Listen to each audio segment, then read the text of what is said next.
and welcome back to my channel. If you're new here, welcome to Heatherroseup. I am Heather. This is my channel where I document my weight loss journey while following WW. This video is part 2 of my 2-part update. So if you haven't seen the first update, make sure you check that video out up here. I am basically playing catch up for the past month with my updates.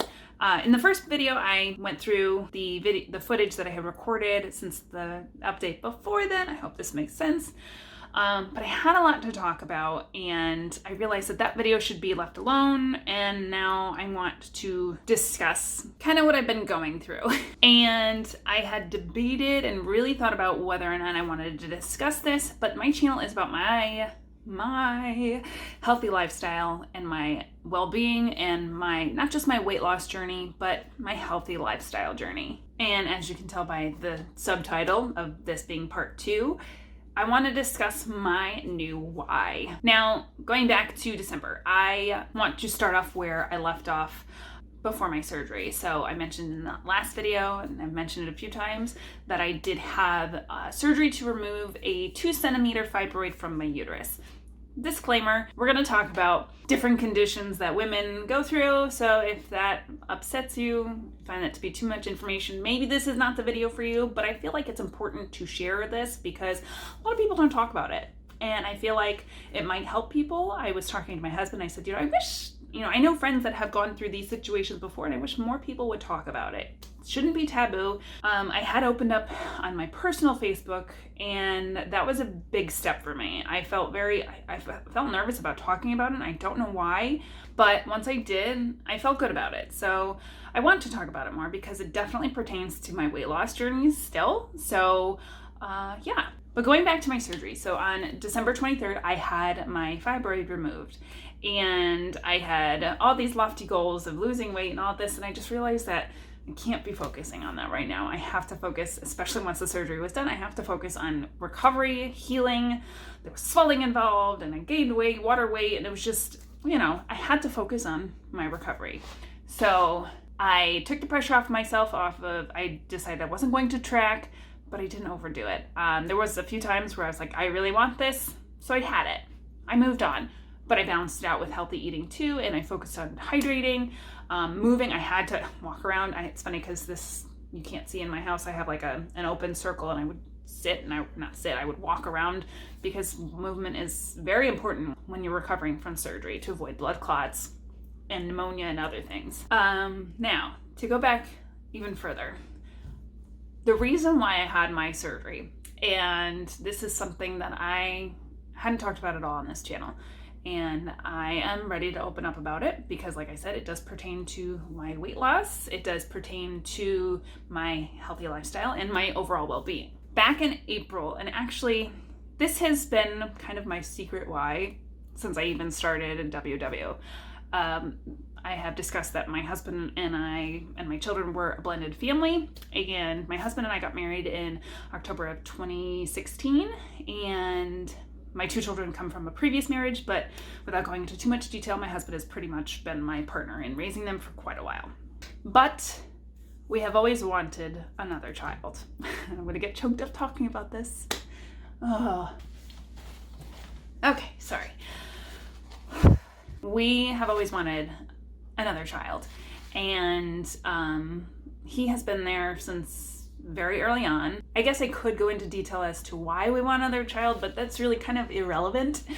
And it's funny because it's not just us, my children, especially my 10-year-old son, has been asking us for a sibling for quite a while now. So this is just something that we know and feel will complete our family, and that's just something that we really want. And we have wanted since January of 2017 is when all of this journey started. I'm mentioning that because it's been a struggle, and we've gone almost 4 years, actually it's 4 years now, without succeeding. So in April of 2020, we started seeing a fertility specialist, and we went for all kinds of tests, and everything was coming back normal. Blood work and lab work, my hormone levels are fine and show no signs of me being infertile. My husband, same thing. But then I had another test called an HSG, and do not ask me to say the whole word because it's impossible to pronounce. But it's basically a test where they inject dye into your fallopian tubes to make sure that your tubes are open, and they do an x-ray at the same time, and then they do an ultrasound. And that's when they found my 2 centimeter fibroid, which, believe it or not, and you figure 2 centimeters is about this big all around, and if your uterus is like that big, that's kind of big.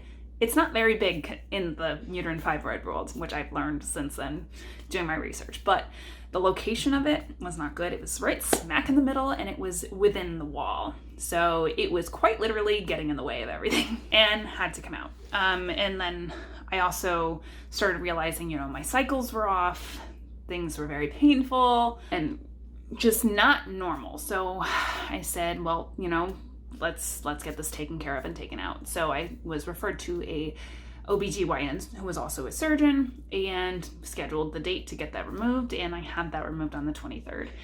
And when I woke up in recovery, the surgery went well.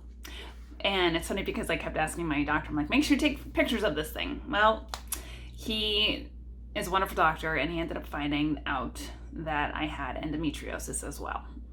And from what I know and have learned, endometriosis does not affect fertility. It can, but not as much as the fibroid. So the fibroid, getting that removed was very important for our fertility journey, but the endometriosis explains all the other symptoms that I've had. And it's funny because I started, sorry again, more TMI, we're just going there. Experienced my first cycle after that, and even though I had just had my surgery done, you would think my uterus would be sore and painful, and it was nothing. And it made me realize how much I was ignoring the pain that I was going through.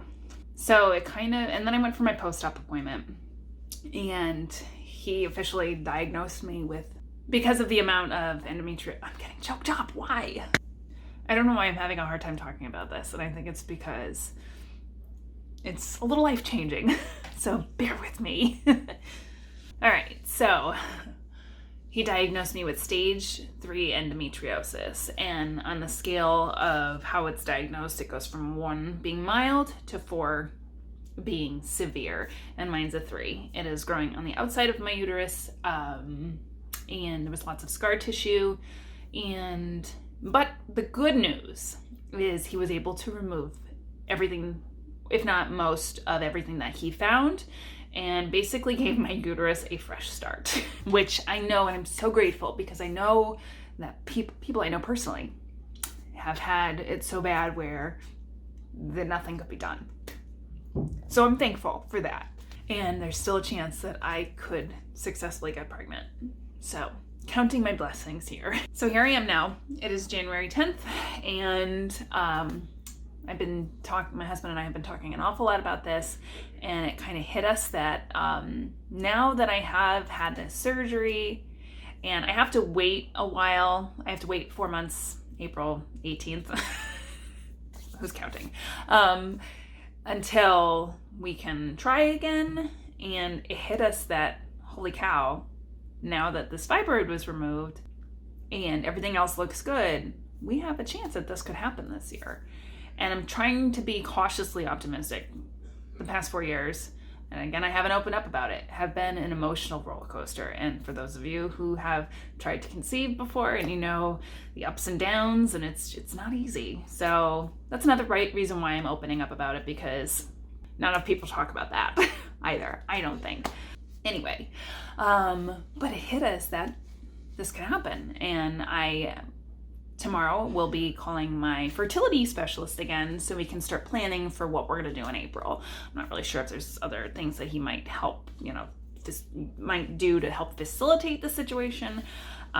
So I'll find out more about that. I'm not necessarily sure if I'm going to continue documenting this journey, because this is my weight loss channel. Yes, it is about my healthy lifestyle, not just weight loss related. It's about, emotional well-being, about it all. And I do try to share a lot of it. I'm just not sure if that would kind of shift my channel in a different direction. It's not really what I want to do.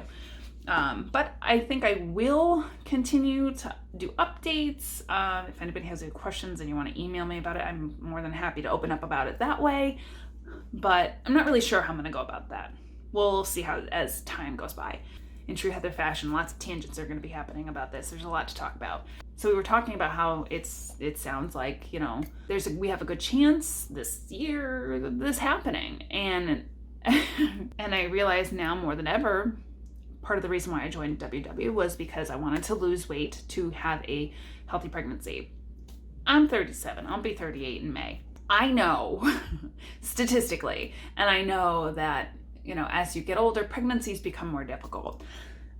I had 2 pregnancies already. And I know that lots of people get pregnant in their 40s, late 30s. That's great. I know what it's like to be healthy in a pregnancy and not healthy in a pregnancy.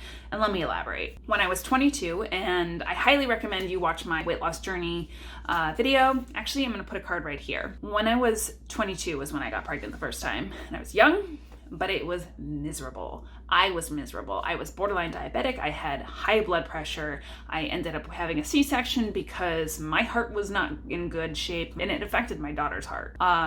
In pregnancy, we're all fine now. And then with my son, when I had lost a significant amount of weight, 4.5 years later, I had a completely different pregnancy. I also know that pregnancy can change no matter what size you are, no matter what health you're in, what age. I know this, but I know for a fact that the reason I had a better pregnancy the second time around was because I was in significantly better health than I was the first time around. So, and I want to share a picture, and you can see it in my face, my first pregnancy and my second pregnancy.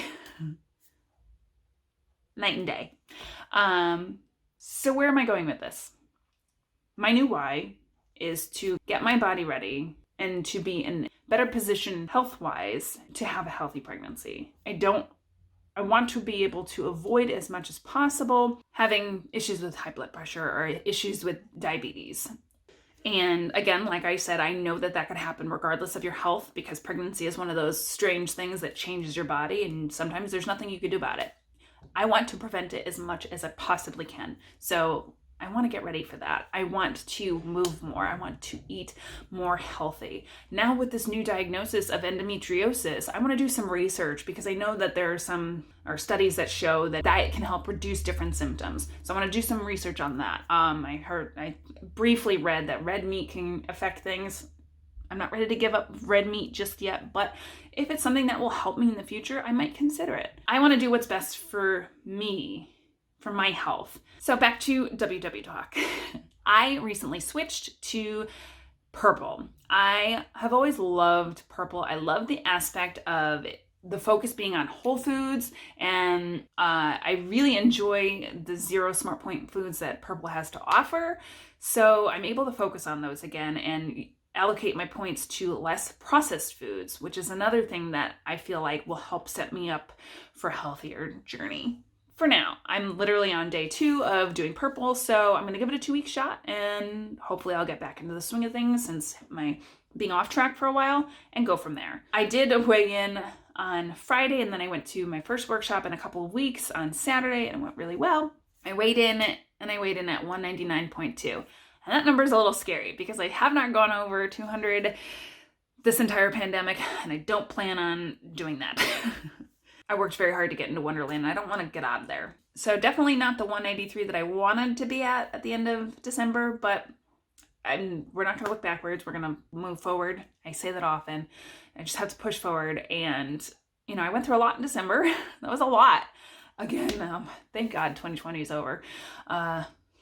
But I'm feeling optimistic about 2021. I know, even considering the way things went this week. Let's just not go there. So I'm going to continue to focus on the positives and not worry so much about perfection. This week, like I said, I'm down day 2 of purple. Friday, I struggle with, I'm feeling, I don't know if it's vertigo, but dizziness and nausea. So I ate a lot of crackers, and I wasn't about to track that because that would have put me way over the edge, but I felt like I needed it. So I'm not going to beat myself up over about that, and understand and remember that the journey, even with tracking, is never going to be perfect. So I'm going to try my best and just move forward. and I'd like to keep that mindset for the rest of the year and see how things go. I know this video contained a lot, and thank you for watching the whole video if you've watched it so far. I hope you found this video helpful. If you did find this video helpful in any way, give this video a thumbs up. If you haven't done so already, please make sure you hit that subscribe button so you can continue to follow along on my healthy lifestyle journey. And I hope everybody has a great week, and I will see you in my next update. Bye, guys.